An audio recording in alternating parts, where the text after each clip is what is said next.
Welcome to Solving Quadratic Equations by Factoring. So first thing we're going to do is talk about how you factor a quadratic equation. Quadratic equation means that you have an equation where x squared is your highest exponent. So what we do is we're going to do basically backward FOIL. For any of you guys that learn how to FOIL, when you multiply two polynomials, it stands for first, outer, inner, last. So basically what we do is the first two numbers in your polynomial have to multiply to give you these. The last two, you put that in your last. And then what we do is we check what I call the SMILE, because that's going to be where your like terms are, and you combine them and see if they combine together to get you that middle term. If they do not, this is a guess and check method, so change numbers, change your order, so if it doesn't work, then you try again. So we're going to start with our first example here. First thing you do when you want to factor something is you want to start with two empty sets of parentheses. I'm going to color code this for you. The first two numbers in the parentheses have to multiply to give you the first number in your polynomial. So in this case, your polynomial is 4y squared. So I think of, well, okay, what are two numbers that multiply to give me 4? Well, normally we start with 2 and 2. Since it's a y squared, we're going to start by putting 2y and 2y. Then, the last two numbers in the parentheses have to multiply to give you the last number. Well, it has to multiply to give me 5. The only things that I know to multiply to give me 5 are 5 and 1. Since it's a positive 5, I'm going to put plus 5 and plus 1. Now, this is my guess step. I'm not going to check what I call the SMILE, because when we connect those, it kind of makes a smile. So I have to take 5 times 2y, which gives me 10y, and 2y times 1, which gives me 2y. What I want to see is when we combine these, when I add those, that gives me a 12y. If that's the same number as what's in the middle, then this is my correct answer. Since it's most definitely is not the same number that's there, then what I need to do is erase what I have and start again. Now, not necessarily the whole thing. There are a few different things that you can change. One thing, I know there is absolutely no other numbers that will multiply to give me 5 besides 5 and 1. So I'm not going to erase that. I'm going to start at the beginning. And I know besides 2 and 2 to give me 4, I could do 4 and 1.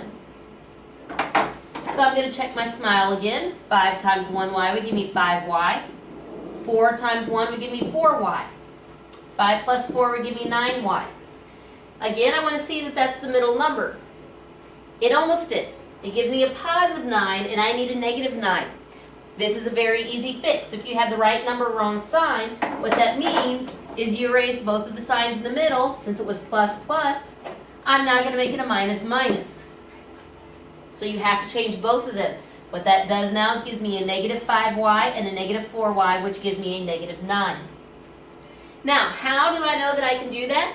Well, a negative times a negative is also going to give me a positive when it comes to the 5. So I had the choice of using positive 5 times positive 1 or negative 5 times negative 1. Since this ended up giving me a negative 9, my actual correct answer would be 4y minus 5 times y minus 1. And that is the factored form of this polynomial.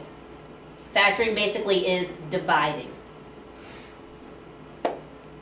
So what we're going to do now is we always use factoring to solve. We talked a little bit yesterday about how we solve by factoring. First step is always to make the equation equal 0. Sometimes your equation will already equal 0. Other times you have to move things over so it does equal 0.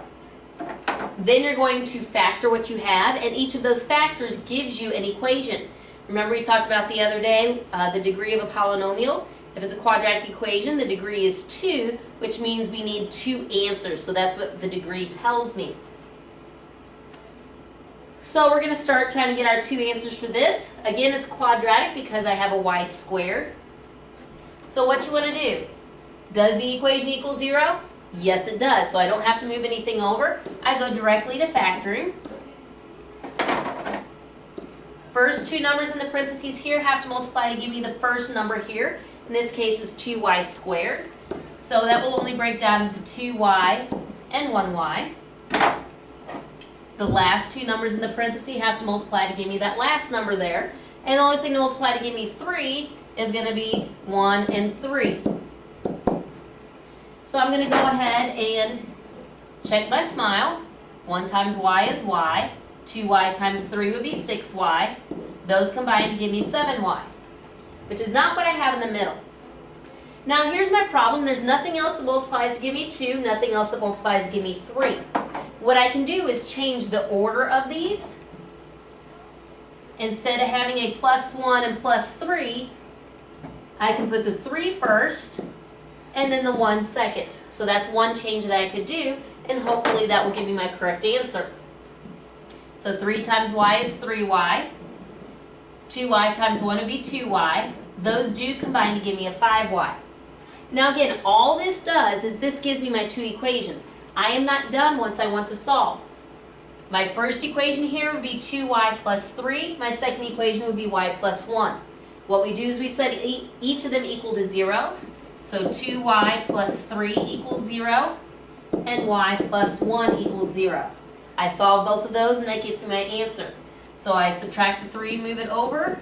2y equals negative 3. I divide by the 2, so y equals negative 3 over 2 for one solution. The other one I have to move the 1 over, so it'll be y equals negative 1. So my two answers for this would be negative 1 and negative 3 over 2. My next problem. Again, when I solve, I want to make sure that it equals 0. In this case, the problem equals negative 4. So I have to use my opposite operations to move it over. So if it's negative on this side, I have to add it to move it to the other side. So that turns into 3h squared plus 8h plus 4 then equals 0. So once everything is moved over, I can now go ahead and do my two sets of parentheses. Again, my first two numbers have to multiply to give me the first number here. So in this case, that's 3h. That only breaks down into 3h and h, because 3 times 1. My second numbers in the parentheses, or the last numbers there, have to multiply to give me the last number, which in this case is 4. I'll go ahead and break it down into a plus 2 and plus 2 and see if that works. Before I know I'm correct, I have to check the smile. So 2 times h would be 2h. 3h times 2 would be 6h. 2h plus 6h would give me 8h. So that is the exact number that's in the middle. Please remember then, this gives me my two equations. So when I write down my two equations, it would be 3h plus 2, which was everything in the first parenthesis, equals 0, and everything in the second parenthesis. So h plus 2 equals 0.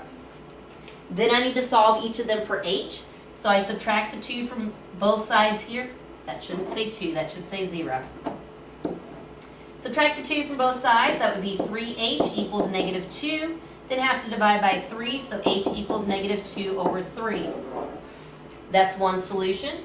And then you need to move over the plus 2 for the h on the second equation, which would give you h equals negative 2. And those would be my two solutions there. One last example that I have for you. We have 2x cubed plus 12x squared plus 18x plus, or equals 0. But notice this one isn't necessarily quadratic. If we look, our highest exponent here is 3, so that does tell me I need 3 solutions here. Well, what we're going to do is we're going to take the lesson we did yesterday and the lesson today and put it together. That really the first thing you look for in every single one of these problems is to see if there's a GCF. Because if there's a number that you can divide out of each of them, like reducing fractions, it makes it a lot easier for your factoring. So what we do here, if I look, each one of these has an x. So that means I can at least divide an x out of each of those. They're also all even numbers, so I can divide them by a 2. So my GCF here should be a 2x. So I'm going to write down 2x, and remember I divide each and every one of these by 2x. So 2x on the outside, 2x cubed divided by 2x would be x squared. 12x squared divided by 2x would be 6x. And 18x divided by 2x would be 9. Now what you need to do, because what is inside the parentheses still has a square on it, I want to see if I can further factor what's inside. We do not drop off the GCF, it actually comes down in front. So one of my factors is 2x, and I'm getting ready to figure out what my other two factors are. Still the same thing as before.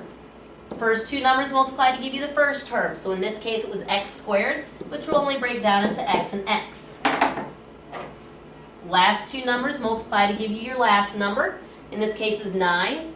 Well, I can only use 9 and 1 or 3 and 3. So let's go ahead and do a plus 3 and a plus 3. Let's check the smile. 3 times x would be 3x. X times 3 would be 3x. That does give me 6x. So that means those are the two correct factors. Since I know I need 3 answers because my highest exponent's a 3, I'm going to have 3 equations because I had 3 factors. My first equation here would be 2x equals 0. My second equation would be x plus 3 equals 0. And then also x plus 3 equals 0 because these were both the same. So when I solve for x here, I divide by 2. 0 divided by 2 would be 0. So one solution is 0. And when I move the 3 over there, I get x equals negative 3. I would get the same solution here. So technically, I do have 2 answers of just 0 and negative 3. I don't write down negative 3 twice. So that's what happens when you have a higher exponent than 2. These are a couple problems that I want you to take a look at, and we'll answer some questions on them.